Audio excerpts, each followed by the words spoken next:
마지막 설교를 할 때는 유언적인 설교라 해가지고 굉장히 힘듭니다. 전하는 자가. 예수님도 7마디 말씀 십자가 위에서 전할 때 7시간 이상 걸렸어요. 한마디 말씀에 1시간 하고 숨 고르 쉬고 또 한마디. 그처럼 이 예배, 이 설교는 어쩌면 내가 하나님이 마지막 강단을 허락하신 것 같다, 그런 생각을 갖고 힘이 들어요. 그리고 여러분은 또 회중은 또 그 죽어가는 사람이 뭔 말을 하는데 아버지가 아니면 못 듣습니다.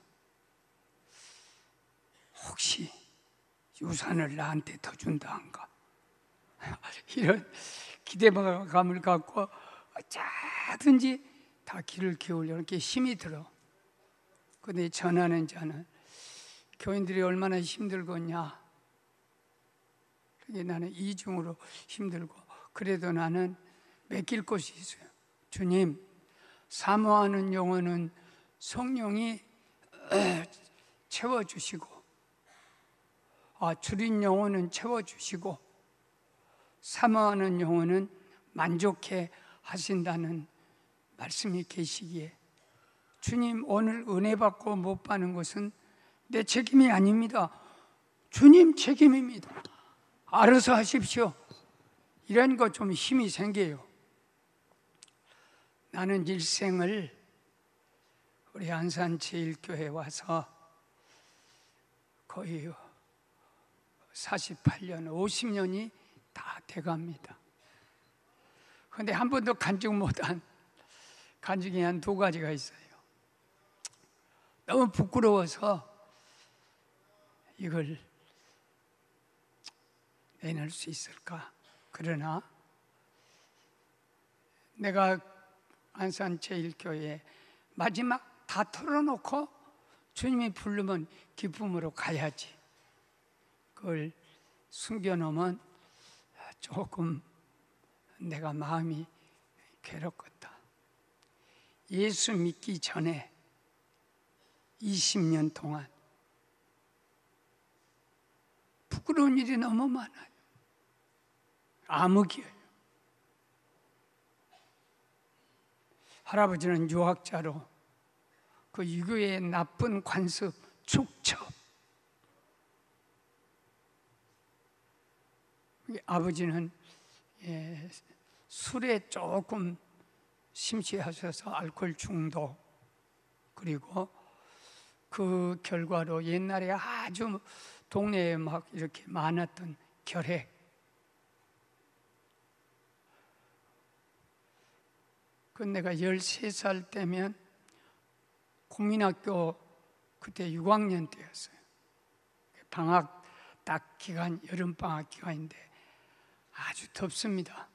아랫역이라.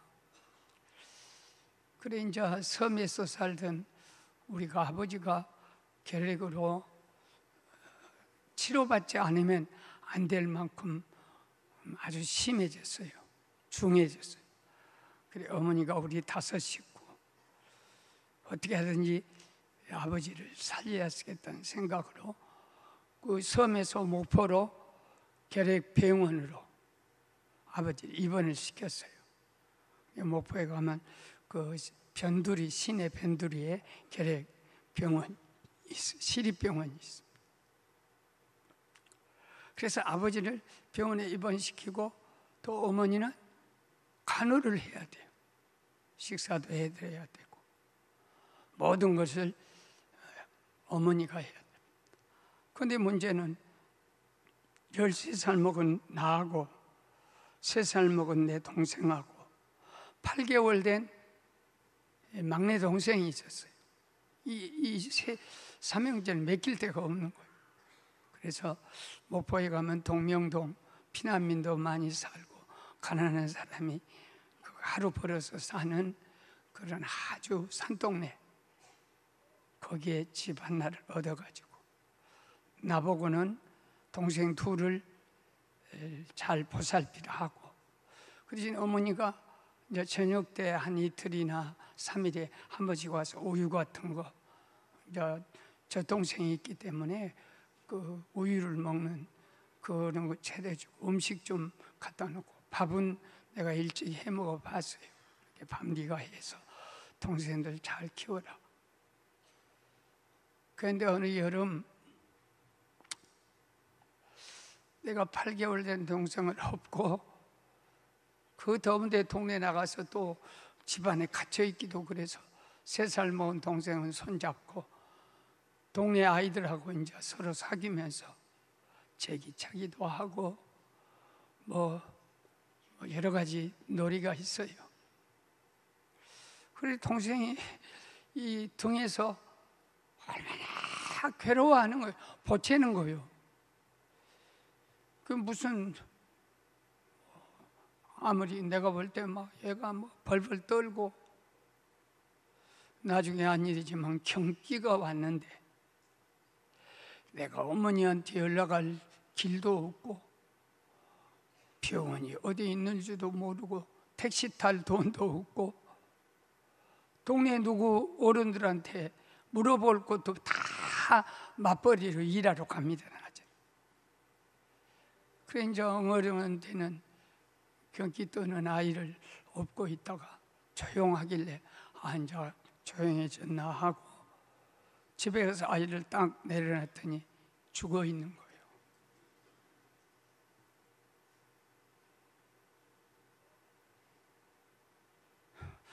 열세 살 먹은 아이가 아무한테 연락할 수 없는 그 상황에서 내가 어떻게 하겠어? 엄마 오면 나는 죽었다. 동생 잘 돌봐라 갔더니 동생을 죽였다고.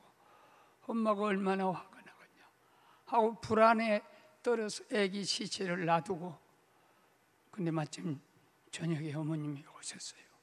그러더니 동생 어떻게 됐냐 하게 동생이 죽었어요 했더니 어머니가 나에게 한마디 말씀도 안 하시고, 그러더니 죽은 시체된 동생을 가슴에 딱 안더니 내 탓이다 내 탓이다. 그때 어머니는 천주교인이었어요.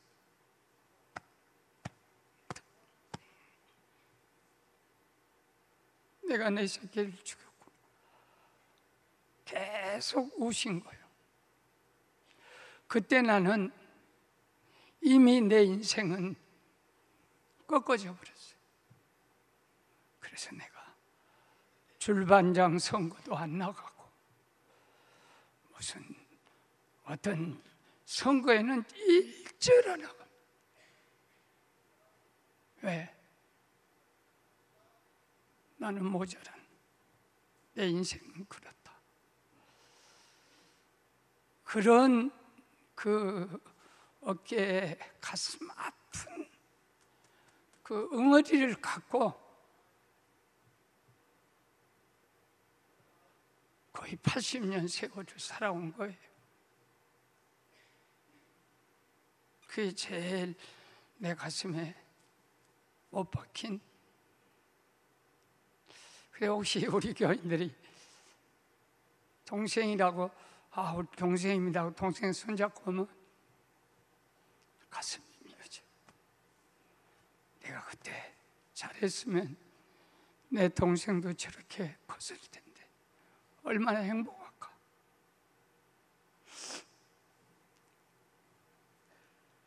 그것이 예수 믿기 전에 나는 그런 신학은 내가 따르진 않아요.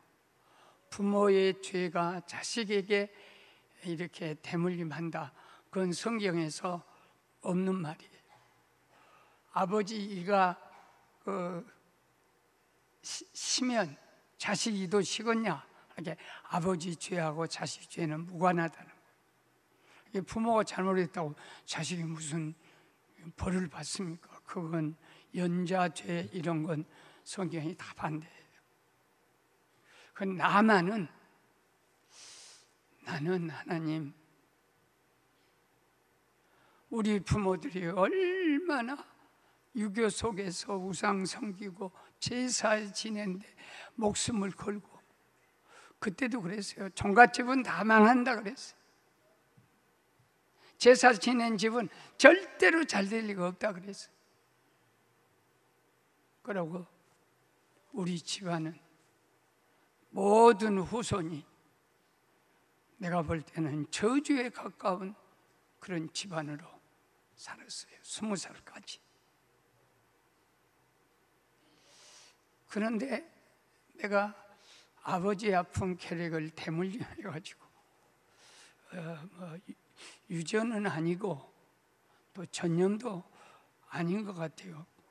13살에 아버지 돌아가시고 내가 20살에 쾌락을 알았기 때문에, 내가 쾌락을 알아서 군대도 못 갔지, 대학도 진학 못했지, 직장도 갈 수가 없었지. 그러니까 문제는 운명론이라는 것이, 누가 아버지도 쾌락으로 죽었다, 너 집은 왜 이렇게 쾌락이 많냐? 사륙주는 사이에 그 집안 대소가에 쾌락 환자들이 많이 있었어요. 절망이란 게 어디에 이르게 되냐면, 제가 또 아무리 봐도 약이 아무 소용없어요. 막 속만 쓰리고 위만 막 걸레같이 찢어지지. 그 계량약이 아이나파스, 마이네엠프톨 2차 약입니다. 하루에 3조목을 먹어요. 그리고 들으면 다행인데 보통 한 6개월, 1년 하면 계획이 지금은 다 치료되거든요. 진전이 없는 거예요. 절망하니까. 그래, 제일 좋은 길은 자살하여서 인생을 끝마쳐야 돼. 절망의 끝은 자살이었어요. 그때 20살 청년 때 책을 얼마나 내가 읽었는지. 소페나우의 철학자의 염색 철학, 그런 철학자들의 자살에 대한 그런 예찬, 이런 것들을 많이 접하고 있는 그때에 내가 죽음을 한번 대해서 시도해 봤어요. 그때 우리 집 앞을 지나서 교회 가는 윤기열 권사님이 결혼해갖고 애를 못 낳는다고 소박받아서 친정에 오니까 친정 조카들이 조그만 조가상간 집을 지어주면서, 얻어주면서 신앙생활 잘하라고. 그런데 우리 집 앞을 지나서 교회 주일날 갈 때마다 그 담 너머로 이렇게 우리 집을 보고 나를 훔쳐보고 가요. 그러고 올 때는 점심때가 돼야 우리 집을 꼭 들려요. 막무가내로 들려요. 내 방에는 전염될지도 모른다는 그런 생각 때문에 어머니도 내가 못 들어오게 했어요. 어머니, 내 방에 들어오지 말고 밥상만 주세요. 나병 환자처럼 어머니가 밥상만 놓고 가면 내가 먹고 밥상 갖다 놓고, 혹시 모르니까. 근데 이 권사 막무가내로 들어오는, 권사님 들으면 안 돼요, 할머니 들으면 안 돼요, 내가 환자예요. 그랬더니 관계없어, 딱 손을 잡고 9번을 전도를 해요. 그게 나는 자살의 영이 내 속에 들어와 있었고, 권사님은 성령의 영이 있으니까 충돌하는 거예요. 나는 저주스러울 만큼 권사님이 자존심이 상하니까. 내가 이런 할머니한테 우리 집안 그 결핵의 그 역사를 다 들통나갖고 들춰내고, 근데 9번째 와서 딱 손을 잡고 기도하는데 여리고 성보다 훨씬 더 20년 동안 굳어졌던 절망, 죄악, 암흑 확 무너지면서 막 눈물이 막 쏟아진 거예요. 아이 세상에 내 친구도 나를 별로 만나면 내가 딱 거리를 둬요. 절대 우리 집도 못 오고 친구 관계도 다 끊고 혼자. 그런데 이 할머니는 내가 뭔데 9번을 봐서 전도하는 거 하고 막 울어버렸어요. 고 선생, 고는 절대 죽지 않아. 목사 될 거야. 목사들은 다 폐병으로 고생하고 하나님이 은혜 받아서 된 거야. 그러게 나도 모르게 권사님, 내가 다음 주일부터 준비해가지고 교회 나가. 그래야 그때 예수를 믿고 구원을 받아서 20살부터서 지금 80여 생애가 다 오도록. 이번에 무슨 명예 박사, 신학 박사 학위를 준다 하길래 우리 부목 출신이 총장이에요. 나는 자격이 없다. 나는 목회자지 신학자가 아니다. 그래도 교수회에서 목사님을 좀 추대하면 좋겠다. 만장일치로 되어서 하니까 받아주십시오. 그래 우리 그 부목의 그 위신을 좀 채워드리기 위해서 나는 전혀 몸도 약하고 싫어했는데 가서 받았어요.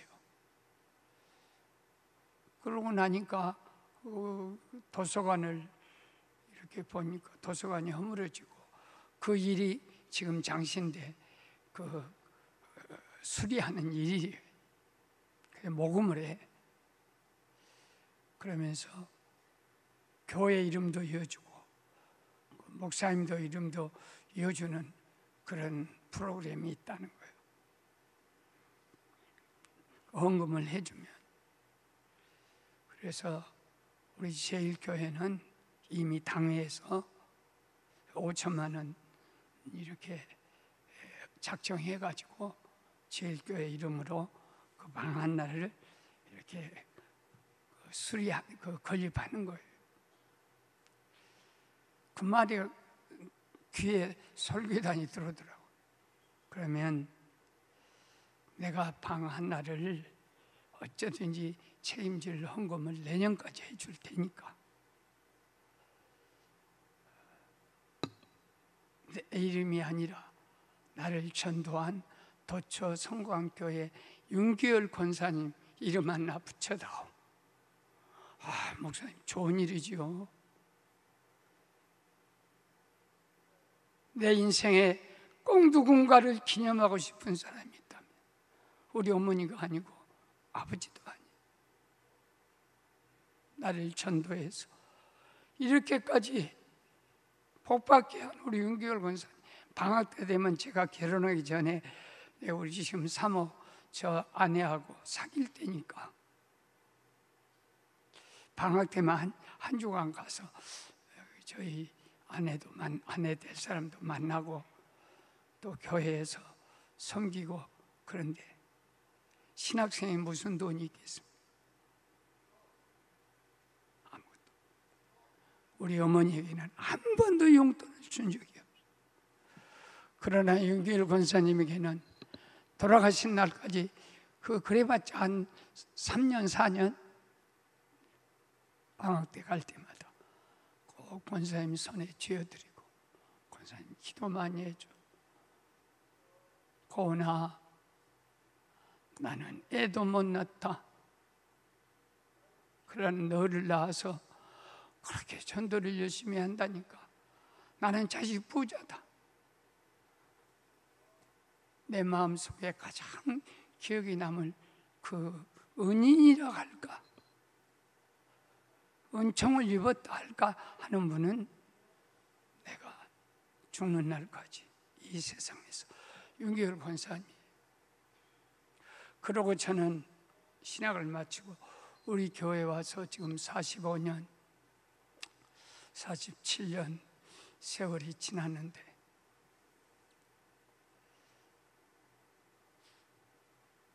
우리 내 후손들과 내 가족들은 다 건강해요.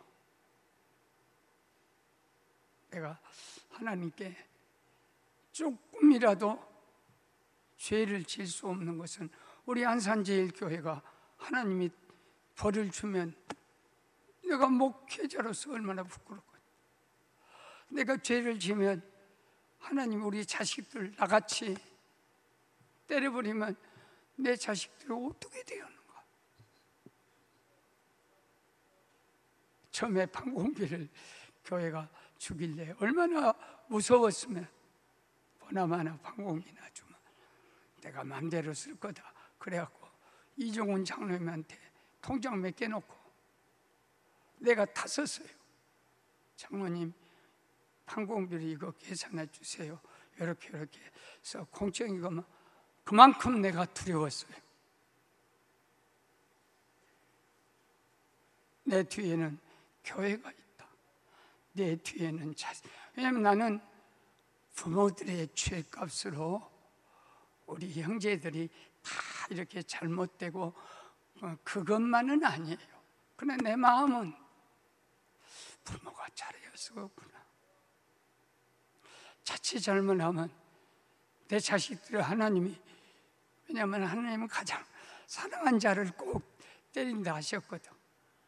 돈을 사랑하면 돈을 그냥 하나님이 치시고, 자식을 너무 사랑하면 자식을 또 괴롭게 하시고, 아내를 하나님보다 더 사랑하면 아내가 가시가 되도록 그렇게 하신 것이 하나님의 방법이다 하고 나는 그런 어떤 신념을 가지고 있어요. 그랬는데 우리 딸은 여기서 2살 때 와서, 큰 딸은 다행히 목사가 돼가지고 그 부부 남편을 목사로 만나서 이제 목회 사역을 합니다. 하루에 3번만 기도합니다. 하나님, 저 어린 것이 사모 역할 못합니다. 하나님이 불러서 사유가 목사님 책임져 주십시오. 하루 3번을 꼭 밥 먹을 때 기도를 해요. 근데 아들은 공부를 한다고 장학금을 받아가지고 저 외국으로 갔는데, 이 녀석이 15년 됐는데 계약직으로 5년마다 갱신을 해야 돼. 이렇게 지가 연구한 과정을 연구소에서 거의 뭐 정년 퇴직이 아니라 5년 하고 실적 보고 또 재계약하고, 이게 안전한 직장을 못 잡은 게요. 미국 같은 그런 사회에서. 그런데 작년에 코로나가 한참 창궐할 때 전화가 왔어요. 아빠, 너무 걱정하지 마세요. 내가 정년이 보장된 직장을 하나님 주셨어요. 그런데 그 말을 들으니까 내가 기뻐해야 할 텐데 겁이 번쩍 나는 거예요. 막 두려워요. 왜냐하면 되는 것보다 더 중요한 것은 하는 거예요. 대통령이 되고 국회의원이 되고 목사가 되고 의사가 되고 교사가 되고 사학가가 되고 되기는 쉽지만 진짜 그 공동체를 이끌어갈 지도자가 할 일을 안 해버리면 공동체는 다 망합니다. 내가 우리 아들을 잘 알아요.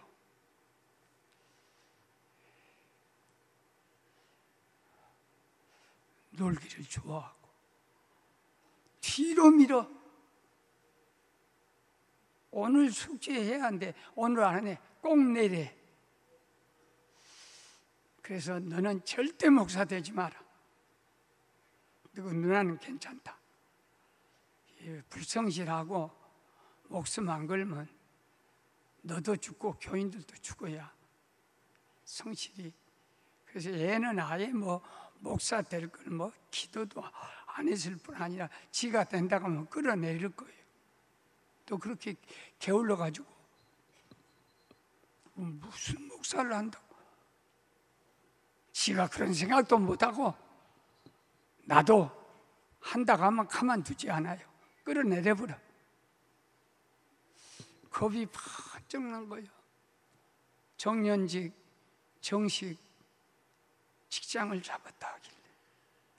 그런데 번쩍 두려움이 오면서 이 자식을 어떻게 감당하게 해야 쓰겠냐 하고 딱 생각나는 것이, 하나님이 우리 아이를 지켜줘야 되는데, 너 IMF 이 코로나 시대 주일 잘 지켰냐? 아빠, 주일은 인터넷으로 다 드리니까 우리가 교회 못 갑니다. 인터넷 드립니다. 그러면 교회 봉사하는 일 뭐하냐? 우리는 장로, 집사, 직분 없는 그런 교단, 교회인데 제가 목장을 합니다. 구역은 몇 명을 넣고 그 지도자가 구역예배 드리는 그 구역장이죠. 제가 그 역할을 합니다. 그래, 끝까지 잘해라. 그리고 너 하나님께 11조 온전히 바치냐? 이렇게 주춤해요. 왜냐하면 이 11조는 내가 용돈을 주면서도 그놈 꼭 11조 네가 바쳐. 그리고 주일날은 절대 뭘 사 먹으면 안 돼. 그리고 교회, 이 아이들이 스스로 교회 자동차 절대 안 탑니다. 교회에서 목사님 신방하라고 준 차인데 우리가 타고 가면 욕 바가지로 먹습니다. 그건 훈련이 잘 됐어요. 근데 지금은 지가 운전하고 다닙니다. 세월이 많이 흘렀어요. 옛날에는 그랬어요. 내가 그러고 10시 되면 딸이고 아들이고 반드시 귀가해야 한다. 그런 그 원칙을 갖고 11조를 가르쳤는데 못했다는 거예요.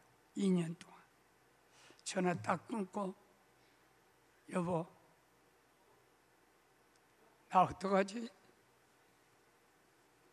내가 누구한테 이 새끼들을 맡기지? 그렇게 안 해도 망연자실했어. 그러고 전화를 해가지고 애비가 자식을 엄봉동봉하는 사이에 교육을 못 시켰다. 그래, 모두 얼마나 2년 동안에 11.5단 액수 총액이 얼마냐? 그랬더니 아내하고 의논해 볼게요. 그리고 둘이 계산을 2년 동안 계산하는데 2,250만 원을 2년 동안 못 받쳤어. 그럼 저축해놨냐? 아니래. 그냥 하다 어려우니까 써버렸대. 그래, 내가 아들에게 무슨 말 하겠습니까? 아들아, 아빠가 벌을 받겠다. 자식을 목사로서 평신도도 아닌 목사가 내 자식 11조 온전을 못 시켰구나. 내가 2,250만 원 엄마랑 의논해서 대납할 테니까 너는 잊지 말고 11조를 꼭 하나님께 유언으로 생각하고 우리 집안은 대대로 그것만은 지키면서 예수 믿자. 그리고 내가 거기서 무엇을 깨달았냐면, 만일 내게 이것은 진실입니다. 내가 거짓을 말하면 벼락을 맞을 거예요. 하나님이 강단에서 뭐 양심 뭐 그런 걸 하겠습니까? 얼핏 떠오른 것이, 하나님이 내게 100억을 주면 내가 못 받습니다. 왜 못 받냐면 너무 많으니까 관리를 못 해요. 나는 인간 아닙니까? 100억이 딱 왔는데, 그럼 그놈 갖고 교인들 말 안 하고 딱 어디 하와이든지 제주든지 갈 거예요. 그래 집 준비해갖고 거기서 아무 부담 없이 11조 10억 하고 건축원금 10억 뭐 이렇게 하고 80억 갖고 갈 거예요. 그런 생각이 너무 많다. 관리를 못해. 목사가 100억을 갖고, 물론 평신도 여러분은 100억 주면은 관리하세요. 회사도 키우고. 나는 그 목사는 그만한 능력이 못 됩니다. 벌벌 떨어요. 두려워서. 그래서 하나님, 나는 100억이 너무 많습니다. 그리고 100억이 너무 적습니다. 100억 갖고 못해요.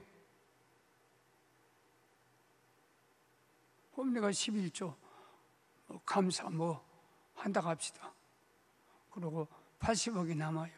그럼 우리 애들이 다 식구가 10명입니다.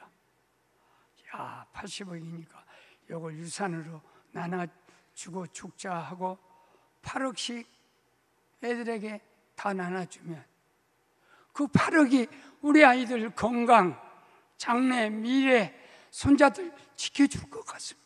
그 생각이 딱 드니까 하나님, 돈이 많아서 나는 안 되고 너무 작아서 오직 하나님뿐입니다. 그 고백을 갖고 우리 애들에게 그렇게 가르쳤어요. 100억이 있다 해도 나는 거절한다. 내 외식이라고 생각할지 모르겠다만 실제적으로 내가 그렇다. 그러고 100억은 너무 작다. 어떻게 너희들 8억씩 하나님, 돈아 책임을 져라. 건강 너무 작습니다. 돈은 너무 큰 것, 언제나 저는 그랬어요. 큰 것이 딱 생기면 아이고 이거 너무 큽니다. 그러고 너무 작습니다. 이거 갖고 어떻게 의지하고 삽니까? 나는 오직 하나님뿐입니다. 사랑하시는 주님, 사업하는 평신도들이야 얼마든지 100억, 1000억도 관리 능력이 있겠지만 주의 종된 나에게는 그 관리한 능력이 없고 힘도 없습니다. 오직 우리에게는 하나님뿐입니다. 주여, 하나님이 이 민족을 지켜주고 하나님이 이 나라 대통령, 정치가 위정자들을 지켜주시고 하나님이 우리 교회를 지켜주시고 하나님이 우리 민족을 통일시켜 주시고 하나님이 수제 만난 이 백성을 불쌍히 여겨 주시옵소서. 예수님 이름으로 감사하고 기도합니다.